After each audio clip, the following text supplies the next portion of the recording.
2 voire 3 films par an.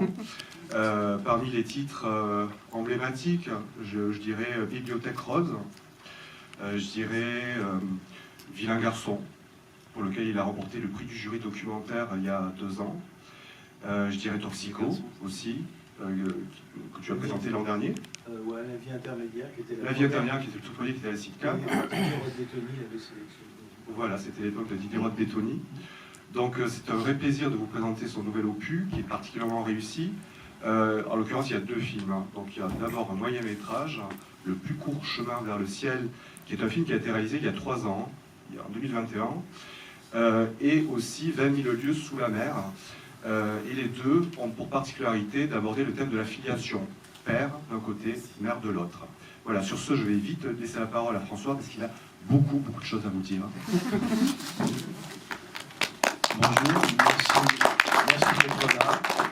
Merci pour la 15e fois cette participation très émouvante pour moi, particulièrement cette année avec ces 2 films, qui sont effectivement des films sur la filiation. Je voudrais remercier le maire de ma petite ville de Gien, dans le Loiret, Francis Kamal, qui est venu. Ça n'est pas un remerciement mondain, c'est un remerciement politique. Il est venu soutenir non seulement un de ses amis, mais un de ses administrés, face à une petite ville où la culture disparaît, où il faut se battre pour qu'elle existe, la culture sous toutes ses formes, où le Front National est présent, de plus en plus présent, tant au niveau des élus qu'au niveau des opinions. Donc c'est quelque chose de très dangereux et problématique, puisque le Front National veut ni plus ni moins qu'on substitue à la culture l'animation. Donc je suis très touché de sa présence et je le remercie d'être venu aujourd'hui. Donc c'est effectivement 2 films sur la filière toute leur vie. Le premier film s'invente un père, une sorte de père de légende comme ça, un petit peu héroïque, on va dire, cette fois-ci sur un mode fictionnel. Je voulais dire aussi, peut-être pour les gens qui sont cinéastes, apprentis cinéastes, qui veulent faire du cinéma, ce film vient d'être acheté par Arte. Il l'avait vu à côté court. Et ce que je veux vous dire, c'est qu'avec très peu de moyens, on peut arriver effectivement à montrer son travail de façon comme ça, nationale et internationale. Donc ça, je vous dis ça pour vous donner du courage, en vous disant mais non, je connais personne, etc. Moi, je ne connaissais pas. Ceux qui m'ont contacté, ils ont vu mon film, ils l'ont adoré, ils l'ont absolument voulu. Donc voilà. Alors, le deuxième film, en revanche, parle de ma mère, mais en fait, ça n'est pas le portrait de ma mère, c'est surtout le portrait d'une femme. Ma mère n'a jamais été une mère, je n'ai jamais été un fils, c'est une rencontre qui n'a jamais eu lieu. Bon, c'est quelque chose d'assez peu original.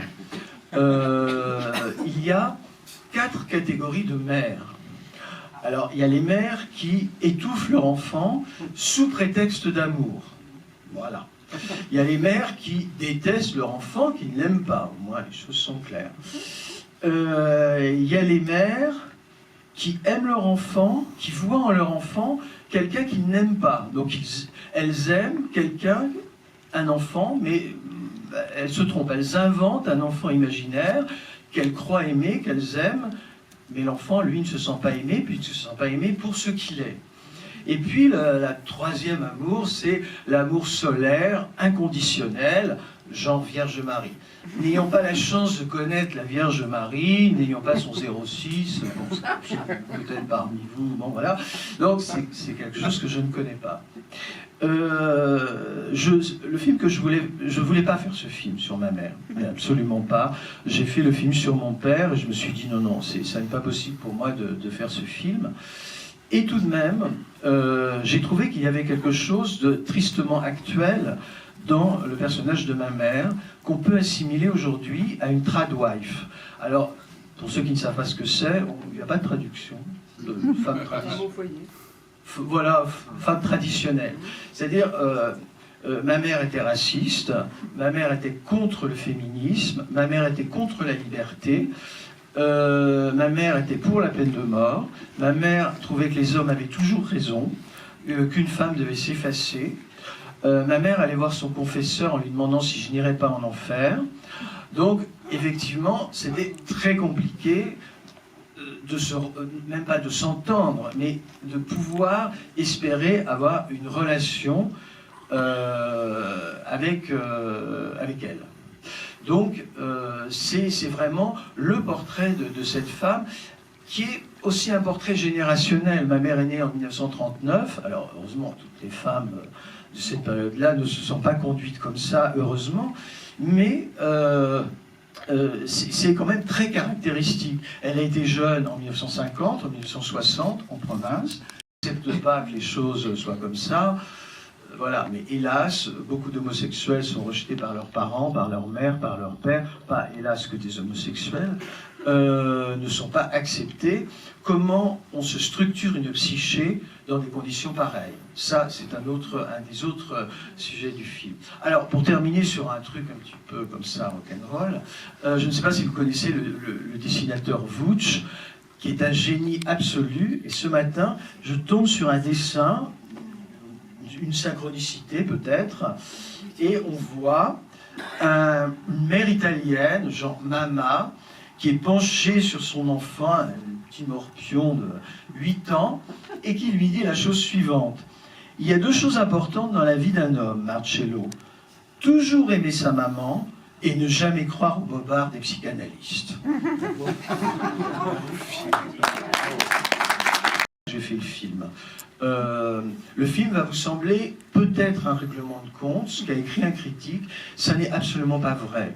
Le film, et c'est pour ça que je suis content de le montrer, est un film absolument ambigu. Et je crois que si on fait un film sur sa mère qui ne soit pas ambigu, ça n'a pas de sens, parce que je ne me donne absolument pas le beau rôle. C'est un film qui va vous paraître ahurissant, enfin les choses que je raconte vont paraître ahurissants, et peut-être n'allez-vous pas me croire ou les croire, parce qu'à l'image, il y a l'image de cette femme. Or, ma mère n'était pas une femme, ça n'était qu'une image de femme. Ma mère avait un physique de star hollywoodienne, elle ressemblait à Grace Kelly, parfois Sylvana Mangano. Tous les hommes se retournaient dans la rue sur elle, c'était vraiment une reine physiquement. Elle a été belle absolument toute sa vie. Et donc, quand on voit une femme aussi lumineuse et rayonnante, on se dit non, non, elle ne peut pas avoir brisé la vie de tant de gens, etc. Mais si.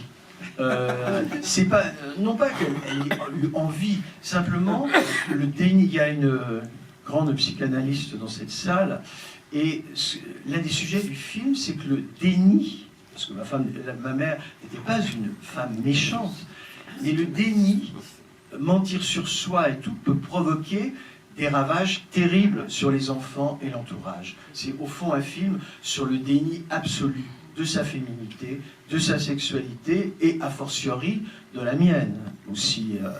Donc voilà, c'est pas un film qui répond à des questions, c'est un film qui pose des questions, qui fait le portrait d'une femme.